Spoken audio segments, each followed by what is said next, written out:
Most people start relocation the wrong way. The first thing they always ask is, where should I move?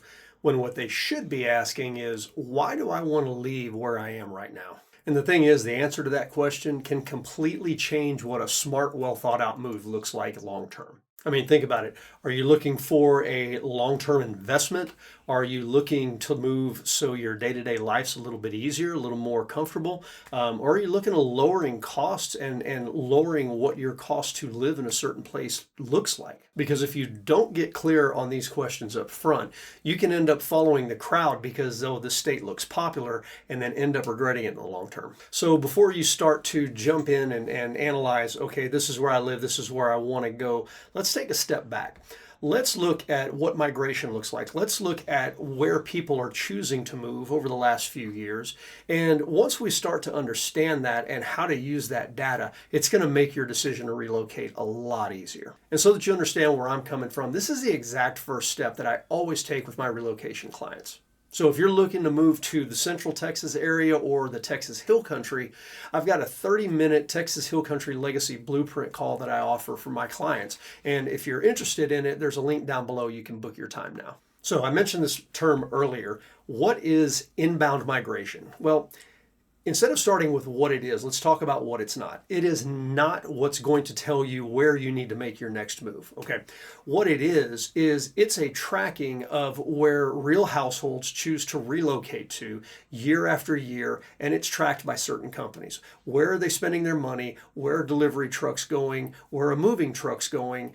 It's going to give us the data that we need to analyze. Hey, if people are moving here in mass, is that something that I need to consider? And the reason it's important for you is because if people are consistently moving to an area, it's going to change a few of the other data points. First of all, it's going to mean that there's a consistent supply of housing. It also means that there's going to be retirement opportunities. There's going to be job demand. There's typically going to be quite a bit of infrastructure expansion, and there's also going to be optionality with real estate. What optionality means is if you choose to sell at some point in the future, the chances are pretty good that somebody else is going to be moving in and you're going to have a buyer for your real estate. But again, inbound migration is not a recommendation tool, okay? It's more of a validation point for places that you might be looking to move. And we're going to talk about specific states here in a little bit, but let's talk more right now about why people choose to move. Again, that's the whole question I told you to start off with. Okay, so one of the big reasons that people choose to move or choose to relocate is for long-term investment, all right?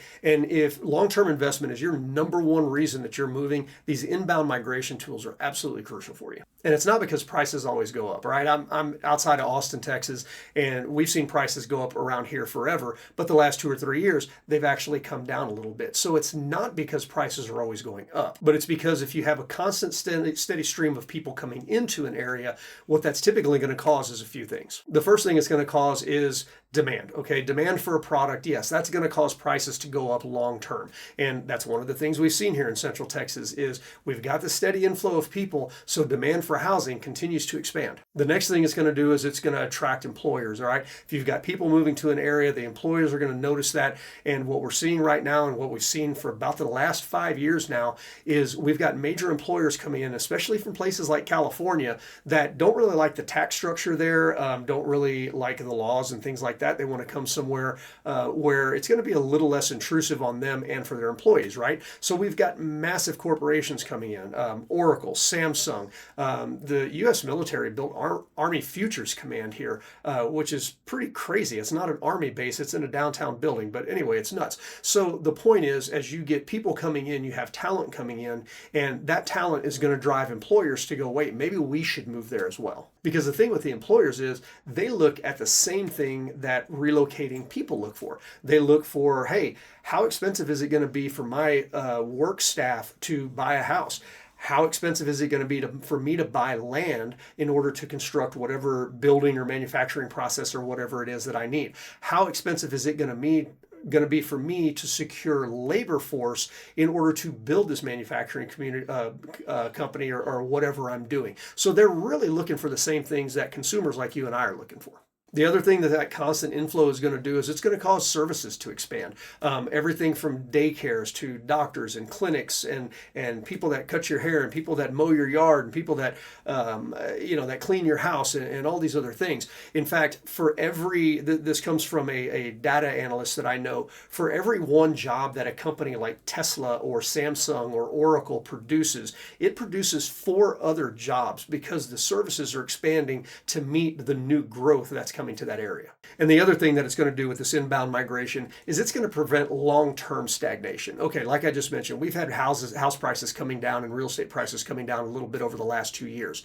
But in a lot of markets, that would end up tanking the market for maybe a decade or more. But in Austin, it's already turning back around. We've already seen month-over-month increases in house values the last 2 months, and they're predicting them now moving forward throughout this next year. So just because you have people coming in, that's going to prevent the long-term issues that you may have in some other areas. Okay, now that we've got that straightened out, when you look at this data over the last few years, there are a few states that constantly show up as the leaders in inbound migration. Texas is one of them. That's the reason I do videos like this, because I know people like you are looking to move here. Another one is Florida, and a lot of that has to do with that East Coast. A lot of people move down from the northern East Coast down into Florida, and you also have the migration of snowbirds and stuff, people that are just done with the winters up north. So Florida's a big one as well. And then 3 of the other ones are North Carolina, South Carolina, and Tennessee. All right, these 5 states are always in the top when it comes to these inbound migration numbers. And just so you know, when we're analyzing this isn't a guess, this isn't an online survey or anything else. This is coming from professional companies. All right, companies like Atlas Van Lines, UPS, U-Haul, okay, especially Atlas Van Lines and U-Haul, they produce one-way ticket research. What that means is somebody rents a U-Haul or an Atlas van or a truck in one location and they deliver it one way to another location. So that's one of the places this data comes from. It also comes from the U.S. Postal Service when people change their address locations, when they change them permanently at the U.S. Postal Service. And then also there's ways to track income with the IRS. So again, these numbers aren't manufactured, they're not made up. This is real data coming from the U.S. government and from large companies, large corporations. I mean, think about it. The reason this data actually carries weight is because when people move locations, like this isn't something that people just decide to do overnight, right? They're moving families, they're moving job locations, they're moving established households and things like that. So that's the reason we look to these, trusted locations or trusted companies for this data. And the thing is, we talk about the companies, and I wouldn't take one of their information necessarily on its own, okay? But again, when you talk about, 3 or 4 moving companies, when you talk about U.S. Postal Service, when you talk about the IRS, and you start looking at what they're putting out, because they all put out their own data, but then when you kind of bring it together, which is what I did here.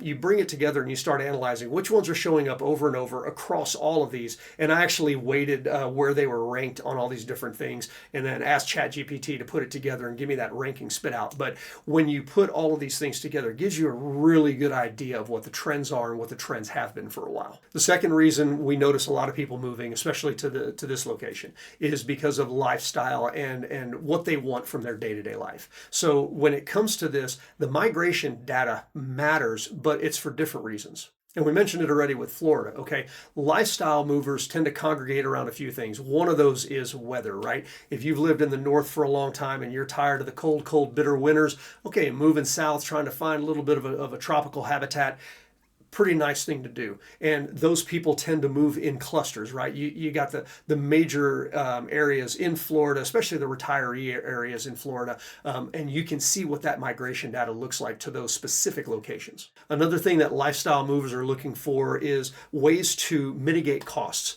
If you would like to spend more money on your lifestyle and you only have a set amount of money like a retiree, okay, you're looking for places that are cheaper to live. Or if maybe you're a young person and you just got out of school, or maybe you're newly married or something like that, and you're looking for ways to make your money go further, okay, that's where that lifestyle, again, data comes in. And the other thing we can track with this is we can look, okay, where is space still available? I mean, it's not too hard to overlay the square mileage of a state and the number of people are moving there. You can get an approximation, and this is what census people do. They get an approximation of what the density is going to be based on the size of the state. Florida's a pretty big state, but it's not quite as big as Texas. So, you track these migration patterns, and again, Florida, you can see, okay, the density is getting pretty full, but Texas, there's so much room out there, even though you may not want to live in all of it, but you get the idea. If you're looking for a specific lifestyle, if you're looking for an area that you can kind of spread your wings a little bit and not be locked in, in a Manhattan apartment or something like that, okay, now you can look at this data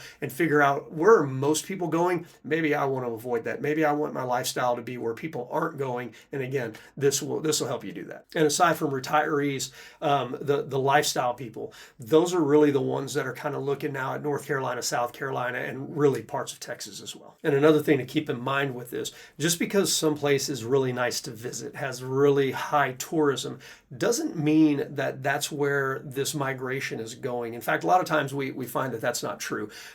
People tend to visit locations they really want to kind of experience for a while, right? Like me personally, you can go to Florida, it's great. You can scuba dive, you can snorkel. I would love to fish down there as much as possible, but at the same time, it's something that'll be okay with me for maybe a week, maybe 2 weeks, but I would get tired of all the humidity. That's why I don't live in East Texas. I would get tired of the constant thunderstorms in the summer and things like that. So again, specific lifestyles are going to show you why people are moving to certain areas, and it's not always tourism or the places that are really big with tourists that the lifestyle movers are moving for. And then the third reason that a lot of people are moving, and I mentioned this again, and this is partly lifestyle, is to reduce cost, okay, or reduce risk. If you're starting a business, maybe you want to move somewhere that's a little bit cheaper to reduce your risk in that business. And for that, this inbound migration becomes a screening tool of sorts, because if you can see, okay, why are people moving here? Okay, it's got a low cost of living, it's got a low tax rate. All right,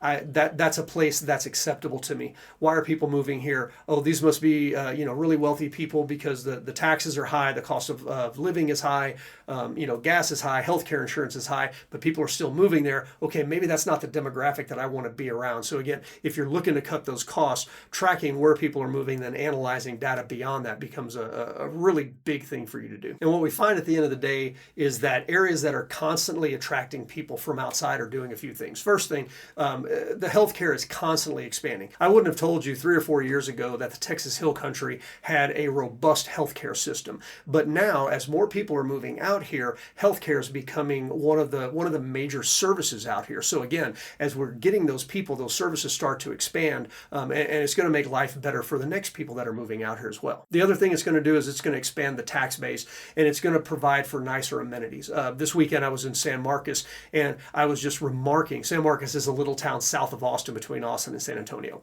and I was remarking how much money the city is putting into the city parks and the area along the river. I mean, there's so many nice places for kids to play, for families to hang out. Everything is pristine, it's brand new, it's absolutely incredible. And the only way that they have the money to do that is with an expanded tax base that comes from people that are moving in from out of state. Another thing it's going to do, again, is attract those service providers. And what it also does is it keeps the price of the service providers down. If you've got one house cleaner in a town of 2,000 people, they can set their own pricing, all right? But if you've got 5 house cleaners, those prices are going to come down.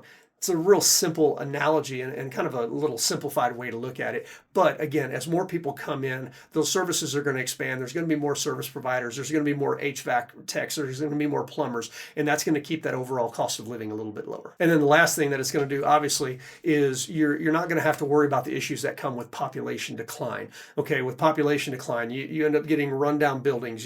I hate talking bad about areas, but you've heard the issues with the Rust Belt, with Detroit, with Cleveland and places like that. You've got that declining population. There's not a lot of jobs. There's houses that are vacant for decades. You can go and buy a house for a couple of $1,000s, and you don't have to worry about that if you've got inbound migration occurring long term. But keep in mind, it doesn't mean that the states that have inbound migration are cheap. It just means that over time you're going to have fewer, we'll call them structural headwinds. You're going to have fewer things that are going to pop up and cause issues for you long term. And again, this is where states like Texas, Florida, and really a lot of states in the Southeast keep popping up over and over because these issues that other states are having, and they're having to worry about, lost revenue, lost tax revenue, lost tax base, and really a shrinking housing market because people are leaving and not staying there. Again, Texas, Florida, parts of the Southeast, this is where they really start to come into their own. But don't get me wrong, they're not popular because they're perfect, okay? All of these states have issues, and they're going to be different from wherever you're moving from. But what you have to analyze is, are the trade-offs okay long-term? Are they manageable for you long-term? Does it make more sense to give up a couple of things if you get all this other stuff in the place that you're relocating to? Now, I keep talking about all this inbound migration data. Guys, it is easily available to you. If you get on ChatGPT, you can just tell it, hey, search the Atlas van line one-way moves and tell me where people are moving. This data is not proprietary, okay? And again, it's pretty known. Texas, North Carolina, South Carolina, Florida, and Tennessee. Those are 5 of the biggest states now, regardless of what you see in the headlines. I mean, you see a lot of headlines, oh, everybody's leaving Austin, or everybody's leaving Texas, and whatever. When you look at the actual data, you can see that's full of crap. And like I said, you can get onto ChatGPT, Atlas Van Lines, U-Haul, again, the IRS, and U.S. Postal Service. It can pull that data. So you can, I mean, if you're thinking about moving to Arkansas, which is another kind of a hotbed right now, especially the northwest side of Arkansas. If you're thinking about moving to Arkansas, get on a ChatGPT and say, hey, where does Arkansas rank for one-way moves for Utah and Atlas Van Lines? And it will tell you. Ask it questions. Again, this isn't proprietary information, and it's not just because I'm in Texas and I'm sitting here telling you, hey, come move to Texas because we're awesome. And I mean, we are, but we're not a fit for everybody. I'm just trying to give you the information of, hey, if you're trying to move, if you want to move, again, don't start with the question, where am I going to move? Start with the question of, why do I want to move? Okay, if I want to move for lifestyle, where are my best options for lifestyle? And are there a lot of people moving there? And then beyond that, if there's a lot of people moving there, does it fit your budget? And again, these are all things you can have these conversations with chat. You can Google these, but use this as a launching point for you to figure out, hey, does it make sense to move to this place, or is there another place that I should consider? And again, if you're moving to Central Texas, let me know. I cover this area. I'm a realtor. I've got lenders. I've got movers. I've got everybody that you need in this area. And if you're moving to other states and you don't know where to start there, reach out to me for that too. I've got realtors that I've met all throughout the U.S. I've got lender recommendations, builder recommendations all throughout the U.S. So if you're thinking about a very specific area, you can reach out to me, no problem at all. Again, my contact link is down below. Reach out and say, hey, Chris, I'm thinking about moving to Tennessee. And this happened recently. I'm thinking about moving to Knoxville, Tennessee. And I was like, hey, you got to call my girl Haley, because Haley's an amazing realtor in Knoxville. So I've got these locations. Don't be scared to reach out to me. This is what I'm here for. More than happy to help you. I love serving people.